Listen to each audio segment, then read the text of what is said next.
Hey guys, Dr. Ruth Roberts here. We're live in the city of brotherly love, and so apologize if the connection bombs out, but we'll do our best. So the thing I wanted to talk about today is spaying and neutering.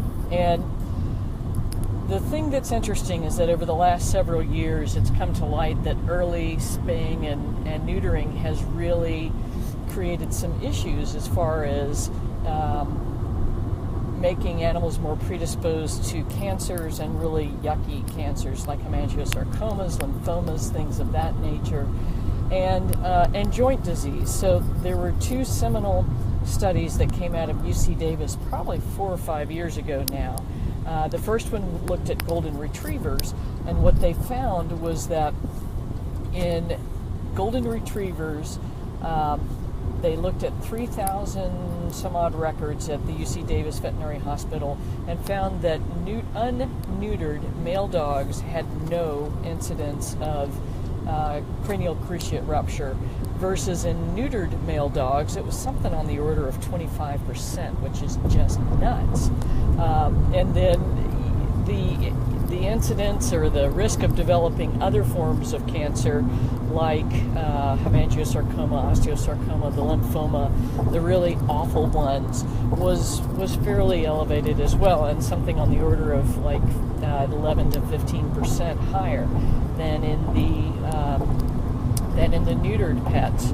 And so the thing that's frustrating is the party line that you get from veterinarians is that you have to spay or neuter to prevent breast cancer in female dogs and prostate cancer in male dogs. And while that is true, I have to tell you that when I started practice in 1990, things were very different. It was 10% or 15% of dogs were spayed and neutered, versus the opposite, where almost every dog is spayed or neutered currently, and often before 6 weeks of age. And I have to say that breast cancer, when it showed up, and we did rarely see a dog or a cat that had a really aggressive, nasty form, the incidence of that was much, much lower than the current incidence of hemangiosarcoma, lymphoma, all these horrible cancers. And the other thing is that we're seeing these cancers show up at 5, 6, 7 years of age, when truly this dog is middle-aged. And some of that has to be just the environment and the diet changes and things of that nature. But golly dang, I got to tell you, I'd rather treat the few cases of prostate and breast cancer that we saw back in the good old days than the cancers we're treating now. So what do you do about that? Many of us are doing the right thing and adopting pets from shelters. They're coming out of the shelters spayed and neutered, and that's been a huge blessing to pet overpopulation issue. The numbers of animals that are being turned into shelters and euthanized have dropped dramatically.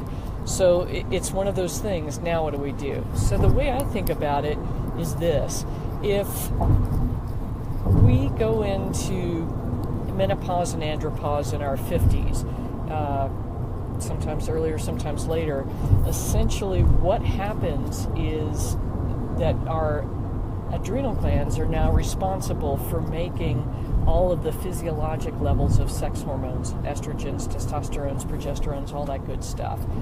So if we think about our pets, and we're spaying and neutering at 6 months of age, 6 weeks of age in some cases, they never really get the chance to develop a fully competent hormone system or endocrine system. And so that immediately puts tremendous stress on their adrenal glands. And so I really think this is part of what's going on. So my solution to that is eat as clean and healthy as you can, hence the CrockPet Diet. And then the second thing is to use supplementation to support the adrenal glands. And that, frankly, is what we've done with holistic total body support.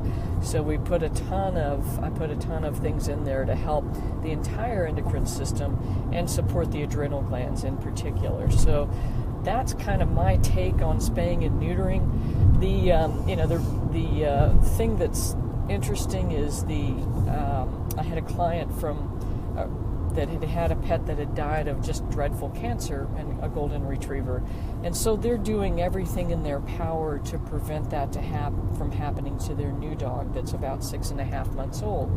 And of course, this is the time when every veterinarian in the universe says to their client, now you need to get your dog spayed, or now you need to get your dog neutered.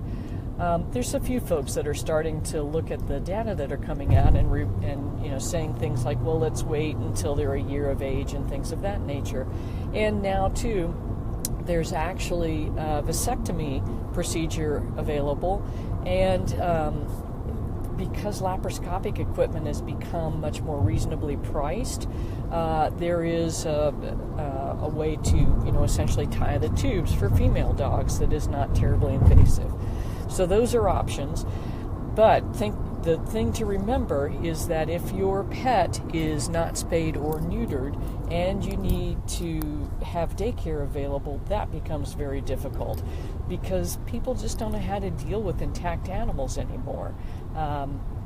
And so the insurance programs for the boarding facilities and things of that nature just won't cover these folks if they have animals that are intact.